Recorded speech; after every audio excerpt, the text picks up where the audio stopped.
புணரும் நிலைகள், உடலுறவு நிலைகள். சோகஸ்மெய்லி உடலுறவுக்கான பொருத்தமான நிலையை பொசிஷன் தெரிந்தெடுக்கும் விஷயத்தில் தம்பதியர் ஒருவருக்கொருவர் உடன்படும் எந்தவொரு நிலையையும் தெரிந்தெடுக்க இஸ்லாம் பொதுவான அனுமதி வழங்குகிறது. எனினும் அது ஆசனவாயில் அல்லாது பெண்குறியில் இருக்க வேண்டும். ஆசனவாய் புணர்ச்சி திட்டவட்டமாக தடை செய்யப்பட்டுள்ளது.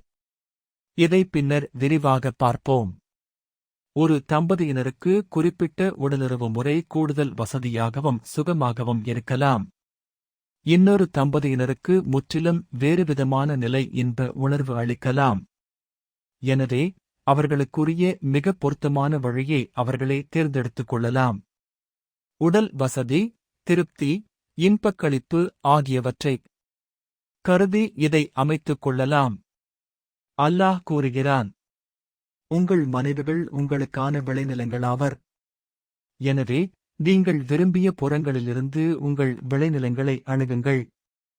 எனினும் முன்னதாக உங்களுக்கென சில நற்செயல்களை செய்து கொள்ளுங்கள் மற்றும் அல்லாஹ்வை அஞ்சிக் கொள்ளுங்கள். குர்ஆன் 2:22-4. இந்த வசனத்தில் அல்லாஹ் ஹாஸ் எனும் சொல்லை பயன்படுத்தியுள்ளான். அதற்கு விளைநிலம் என பொருள். பெண்ணிற்கும் விளை நிலத்திற்கும் இடையில் உள்ள ஒப்புமையிலிருந்து ஒருவர் தம் மனைவியின் பெண்கொறி வாயிலாகவே அவளுடன் உடலுறவு கொள்ளலாம் என புலப்படுகிறது. ஏனெனில் இதன் மூலமே வித்துக்களை விளைக்க இயலும் மற்றும் அவள் கர்ப்பம் தரிக்க இயலும். எனினும் அந்த இடத்தை அணுகுவதற்கு எந்த நிலை அல்லது பக்கத்தை வேண்டுமானாலும் முன்னால், பின்னால் அல்லது அவள் முகம் குப்புற மண்டியிட்ட நிலையில் அமைத்துக் கொள்ளலாம். அல்மின்ஹாஜ் ஷரஹ் சஹீஹ் முஸ்லிம் 1084.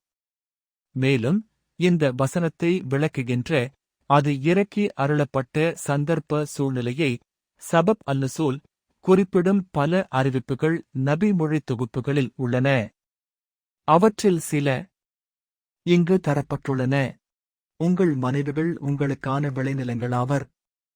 எனவே நீங்கள் விரும்பிய புறங்களிலிருந்து உங்கள் விளைநிலங்களை அணுகுங்கள் எனும் வசனம் குறித்து உம்மு சலமா ரஹி அல்லாஹ்வின் தூதூர் சல் கூறியதாக அறிவிக்கிறார். அதன் பொருள் ஒரேயொரு துவாரத்தில் பெண்குறி மட்டுமே என்பதாகும். சுனன் அல்-திர்மிதி 2979. இந்த குர்ஆனின் வசனத்திலிருந்தும் இதற்கு விளக்கமளிக்கும் ஹதீஸ்களிலிருந்தும் தம்பதியர் தங்கு தடையின்றி தாங்கள் விரும்பும் எந்த நிலையில் வேண்டுமானாலும் உடலுறவு கொள்ளலாம் என்பது தெளிவாக புலப்படுகிறது. இந்த ஹதீஸ்களில் மேற்கோள் காட்டப்பட்டுள்ள எடுத்துக்காட்டுகள் வகை வேறுபாடுகளையே கூறுகின்றன, வரம்புகளை அல்ல. எனவே வேறு எந்த நிலையை தம்பதியர் தேர்ந்தெடுத்துக் கொள்வதும் சரியானதே. ஒரே நிபந்தனை, அது பெண்குறி புணர்ச்சியாக இருக்க வேண்டும், ஆசனவாயில் அல்ல. பின்னது திட்டவட்டமாக விலக்கப்பட்டது. இவ்வாறு நாம் செய்யும் போது கிறிஸ்தவர்களுக்கு மாறு செய்த நன்மையையும் அல்லாஹ்விடம் பெற்றுக் கொள்ளலாம். ஏனெனில் கிறிஸ்தவ மிஷனரிகளால் அங்கீகரிக்கப்பட்டு ஒரே உடலுறவு நிலை பெண் தன் கால்கள் இரண்டையும் விரித்து மல்லாந்து படுத்திருக்க கணவன் அவள் மீது தட்டையாகச் சாய்ந்து புணர்வது மாத்திரமே. இதன் காரணமாகவே அது மிஷனரி பொசிஷன் என்று உலகளாவிய ரீதியில் அழைக்கப்படுகிறது.